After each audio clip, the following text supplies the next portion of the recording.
Selamat malam teman-teman, kembali lagi dengan saya Alvin selaku analis dari Rupiah Finance.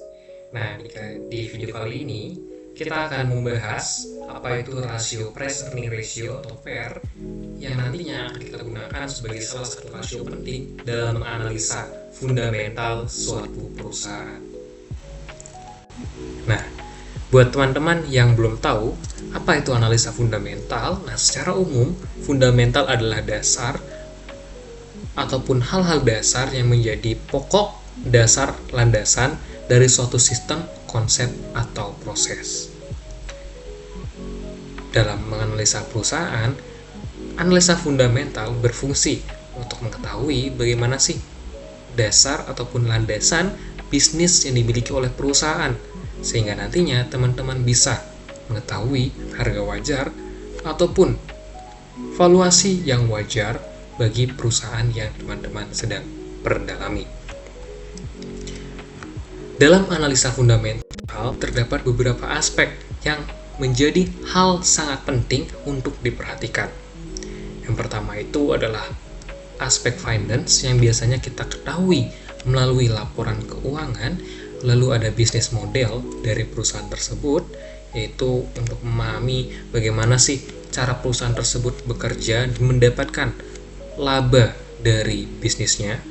Lalu ada tata kelola atau owner, karena kita sebagai investor saham adalah kepemilikan kecil dari perusahaan dan biasanya majority masih dikontrol oleh sang ownernya. Kita harus memperhatikan bagaimana si ownernya dalam memperlakukan perusahaan tersebut. Apakah owner memiliki kasus-kasus hukum sebelumnya yang menandakan artinya bahwa owner tidak bisa bertanggung jawab terhadap perusahaannya, atau owner memiliki keyakinan tinggi yang biasanya ditunjukkan dengan owner yang konsisten mengakumulasi sahamnya setiap bulan ataupun setiap tahun.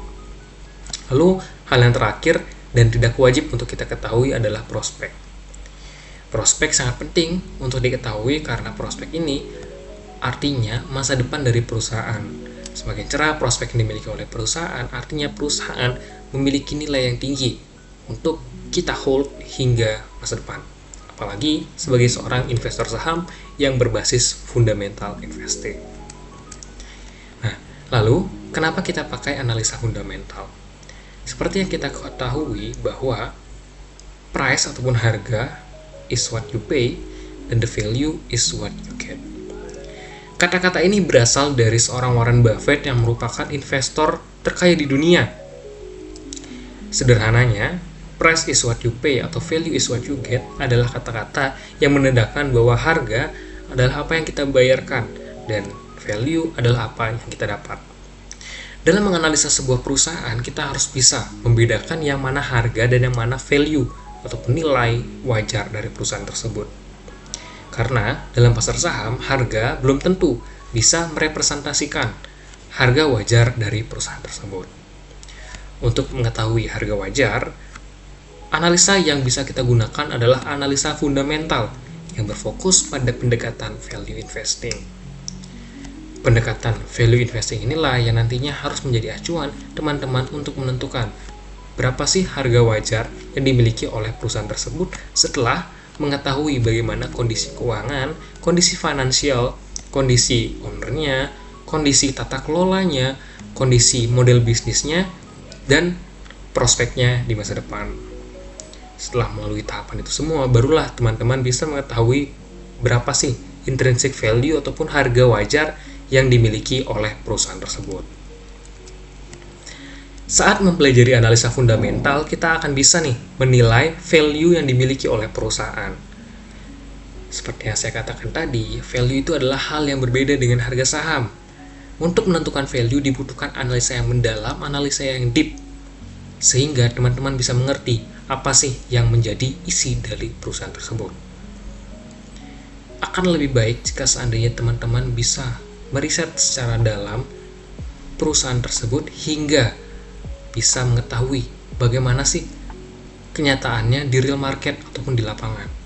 Karena semakin dalam analisa yang teman-teman lakukan, itu akan meningkatkan conviction ataupun keyakinan kita dalam menghold saham yang kita sedang analisa ataupun yang sedang kita buatkan tesis investasinya. Semakin dalam kita menganalisa, semakin kita tahu berapa sih intrinsic value, harga wajar yang harus dibayarkan kepada saham tersebut. Di harga sekarang, kita juga jadi bisa tahu apakah saham ini dijual dengan keadaan yang under value atau di bawah intrinsic value-nya, atau sedang berada dalam kondisi yang over value atau lebih tinggi daripada intrinsic value-nya.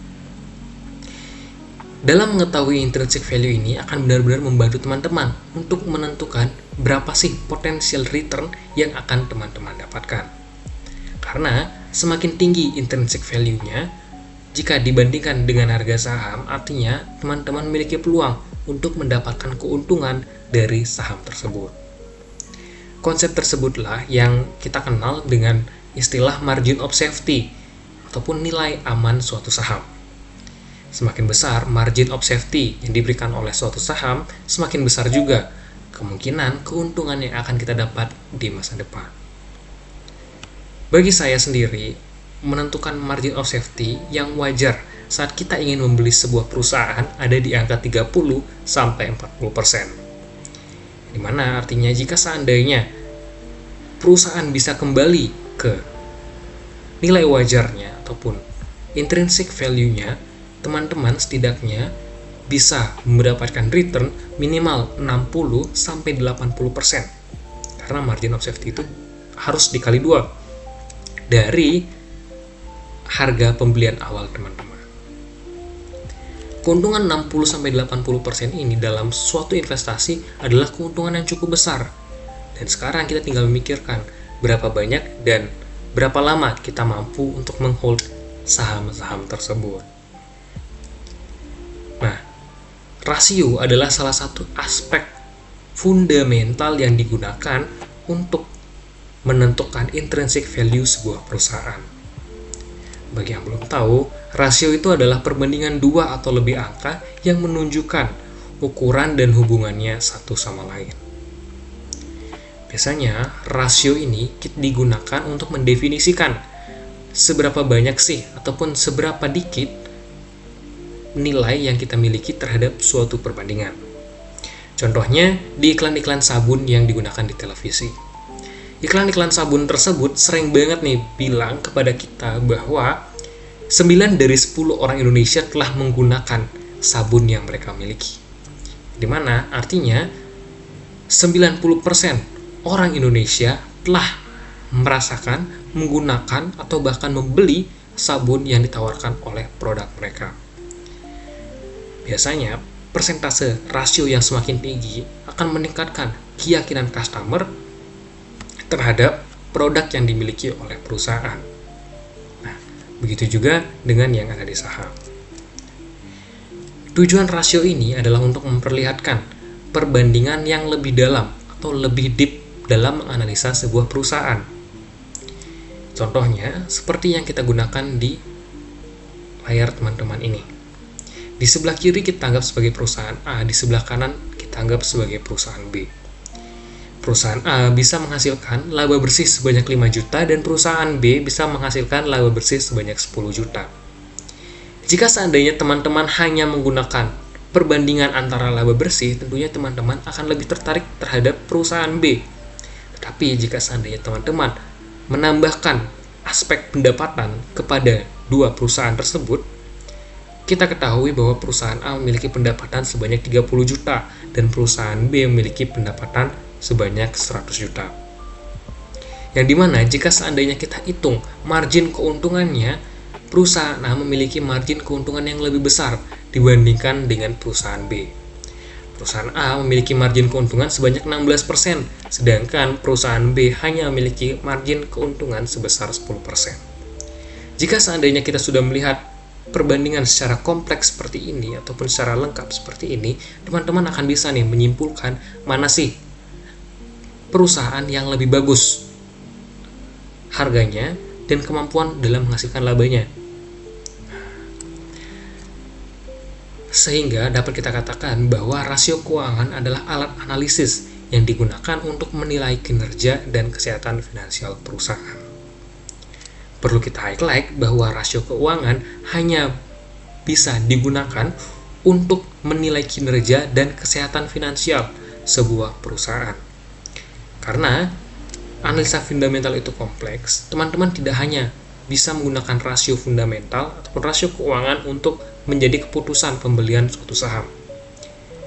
Karena untuk mengetahui bagaimana model bisnis perusahaan, bagaimana tata kelola, bagaimana prospek yang dimiliki oleh perusahaan, teman-teman harus melakukan riset yang lebih dalam dengan membuka semua informasi publik yang tersedia ataupun disediakan oleh perusahaan dan bursa efek. Dalam menilai rasio keuangan, teman-teman bisa membuka aplikasi Stockbit, yang dimana di aplikasi Stockbit ini sudah cukup lengkap. Di dalamnya kita bisa mengetahui berbagai macam rasio yang dibutuhkan untuk menganalisa sebuah saham. Rasio-rasio yang penting itu biasanya seperti PE ratio, price to book value, lalu ada PEG ratio yang digunakan untuk mengukur pertumbuhan, price to book value yang digunakan untuk mengukur harga terhadap nilai aset, price earning ratio yang digunakan untuk menghitung harga terhadap laba. Lalu kita juga bisa mengetahui rasio dari profitabilitas perusahaan melalui GPM, PM, dan NPM. Lalu kita juga bisa mengetahui growth-nya, kita bisa mengetahui dividennya, dan itu semua akan berguna bagi teman-teman semua.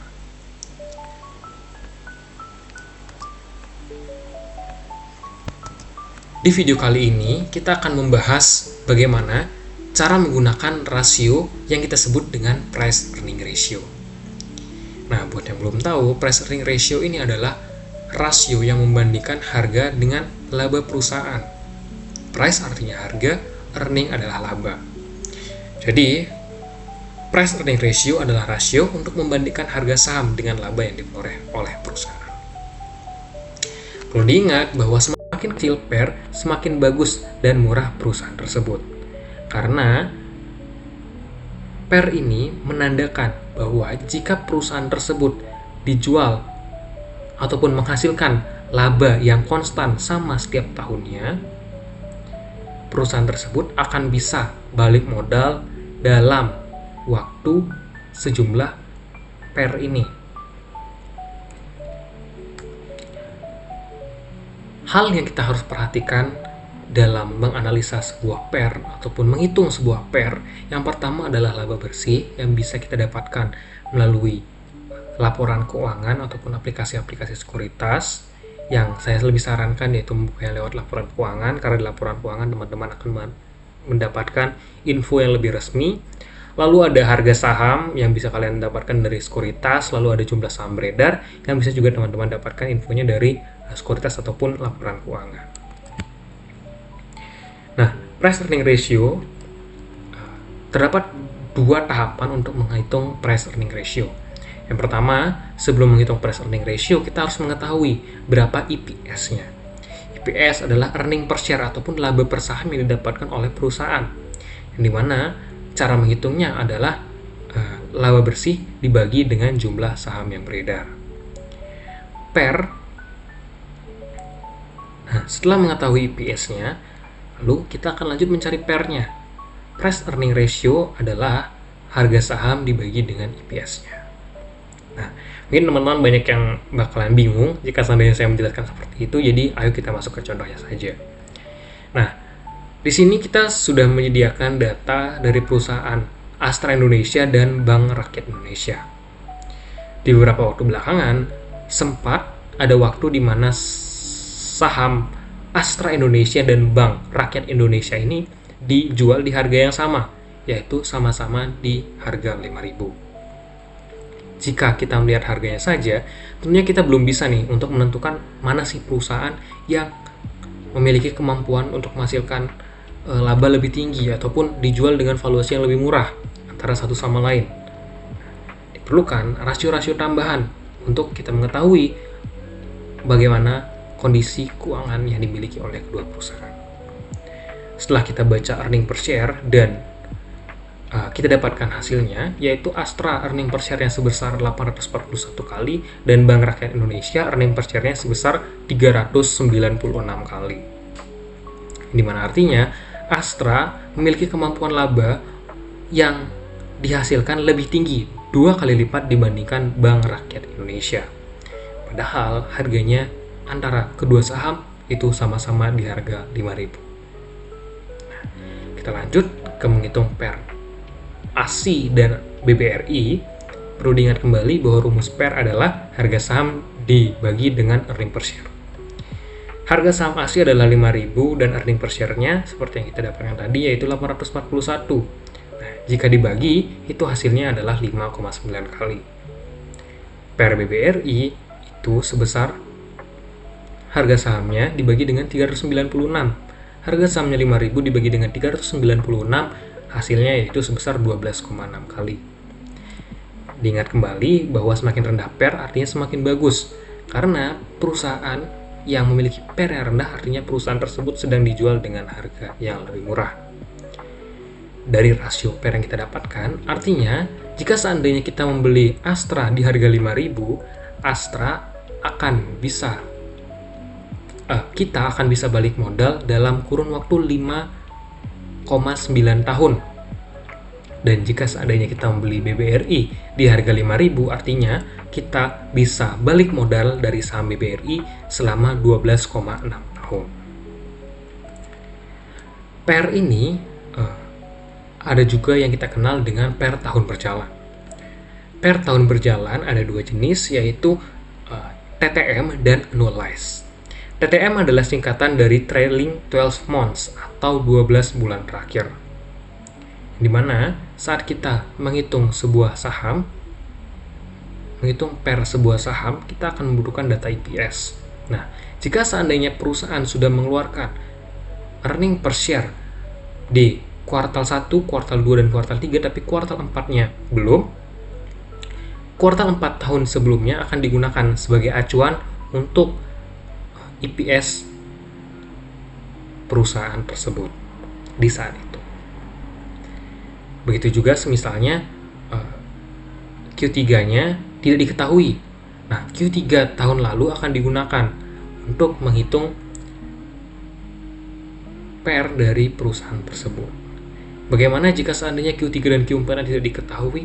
Ya tinggal Q3 tahun lalu dan Q4 tahun ini dan Q4 tahun lalu digunakan ataupun ditambahkan untuk menghitung keseluruhan earning per share dari perusahaan yang teman-teman sedang analisa. Lalu bagaimana dengan annualized? Annualized adalah laba kuarter yang telah dirilis lalu disetahunkan dan dibagi rata. Nah, intinya jika misalnya perusahaan telah mengeluarkan laporan keuangan untuk kuarter 1, kuarter 2, dan kuarter 3 dan kita sudah ketahui EPS-nya berapa, itu ditambahkan semua dan dibagi 3 karena yang diketahui hanya 3 kuarter. Nah, hasil dari pembagian itu nantinya akan ditambahkan dengan keseluruhan EPS yang didapatkan dari penambahan Q1, Q2, dan Q3. Nah, kita masuk ke contohnya. Anggap saja ada perusahaan yang dijual dengan harga sahamnya yaitu sebesar 2.000. Di Q1, perusahaan berhasil menghasilkan laba sebanyak 100. Begitu juga di Q2 dan Q3, sama-sama menghasilkan laba sebanyak 100. Untuk menghitung EPS annualized, pertama kita harus menambahkan kuarter 1, kuarter 2, dan kuarter 3. Karena itulah kuarter-kuarter yang diketahui earning per share-nya. 100 ditambah 100 ditambah 100, kita mendapatkan angka 300. Angka 300 inilah nantinya dibagi dengan kuarter rilis atau jumlah kuarter yang telah rilis. Ada 3 kuarter yang telah rilis. Artinya 300 dibagi 3 jumlahnya 100. Lalu setelah kita tahu jumlahnya 100, setelah 300 dibagi 3, tinggal 100 ini ditambahkan dengan total quarter. Tambahkan dengan Q1 tambah Q2 tambah Q3, yaitu 300. 100 ditambah 300 hasilnya 400. Jadi EPS annualized dari perusahaan ini adalah 400. Bagaimana cara menghitung PER-nya? PER annualized dari perusahaan ini, ya seperti rumus PER tadi, yaitu harga saham dibagi dengan EPS-nya. Harga sahamnya 2.000 dan EPS-nya 400, artinya PER yang dimiliki oleh perusahaan tersebut sebesar 5 kali. Ataupun jika seandainya kita membeli saham tersebut di harga 2.000, kita akan balik modal dalam 5 tahun ke depan dari labanya. Nah, Cara menggunakan PER saat menganalisa saham itu adalah yang pertama, yaitu untuk menentukan batas harga saat mengakumulasi sebuah saham. Nah, saat mengakumulasi sebuah saham, teman-teman bisa menggunakan PER nih sebagai batasan harga terakhir untuk bisa membeli saham tersebut. Misalnya, saya suka menggunakan angka 5 kali untuk menjadikan perusahaan tersebut sebagai batasan terakhir untuk membeli sahamnya. Kedua, yaitu dengan merata-ratakan dengan perusahaan di industri yang sama. Kita bisa menentukan average PER dari membandingkan perusahaan-perusahaan yang ada di industri yang sama. Misalnya, di industri coal, average PER-nya adalah 3 kali. Nah, jika seandainya ada perusahaan yang dijual dengan PER 4 kali, bisa kita katakan bahwa perusahaan tersebut dijual lebih mahal daripada perusahaan-perusahaan di industri sejenisnya. Dan ketiga, yaitu membandingkan PER dengan harga saham terdahulu dan saat ini. Pun kita bisa membandingkan PER dengan menggunakan standar deviation yang bisa kita gunakan di aplikasi Stockbit. Kita akan membandingkan PER terdahulu dari harga saham dengan acuan earning per share di tahun-tahun sebelumnya. Sehingga akan diperoleh angka di mana sih letak rata-rata PER dari perusahaan tersebut, baik dalam time frame 5 tahun, 10 tahun, 3 tahun, ataupun 1 tahun. Nah, hal yang harus diperhatikan dalam menggunakan price earning ratio ini, yaitu PER yang rendah bukan artinya perusahaan bisa langsung dibeli, karena tidak semua perusahaan bisa dianalisa menggunakan PER. Jangan juga menggunakan PER untuk perbandingan di perusahaan beda sektor, karena itu tidak rasional. Dan setiap perusahaan ataupun setiap sektor memiliki perbandingan PER ataupun average PER yang berbeda-beda dan sangat tidak cocok untuk kita samaratakan. Anggap saja di perusahaan yang ada di sektor consumer, dia memiliki average PER sebanyak 10, dan di sektor komoditas coal seperti sekarang banyak sekali perusahaan coal yang dijual di harga 3 kali PER-nya. Nah, jika seandainya kita katakan bahwa perusahaan batu bara tersebut dijual di harga yang murah berdasarkan rasio PER-nya saja, dengan membandingkannya dengan perusahaan di sektor consumer, tentunya hal tersebut tidak masuk akal, karena bisa jadi PER 3 kali ini adalah PER yang wajar untuk di industrinya, tapi tidak bisa dibandingkan dengan perusahaan-perusahaan yang ada di sektor lainnya, yaitu contohnya seperti di sektor consumer goods tadi. Yang terakhir, teman-teman harus teliti dalam membaca PER, baik trailing 12 months atau annualized, karena angka yang ditampilkan biasanya berbeda, tapi memang angkanya tidak terlalu berbeda jauh. Tapi akan lebih baik jika teman-teman bisa nih memperhatikan. Saran saya, gunakanlah PER yang sifatnya annualized, karena biasanya PER yang sifatnya annualized bisa lebih terukur daripada PER yang sifatnya trailing 12 months. Nah, kesimpulannya, semakin kecil PER artinya perusahaan dijual dengan harga yang semakin murah.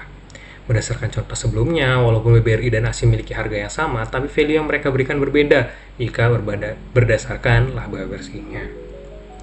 Dan teman-teman juga tidak bisa nih, jika seandainya melakukan analisa fundamental hanya menggunakan PER saja.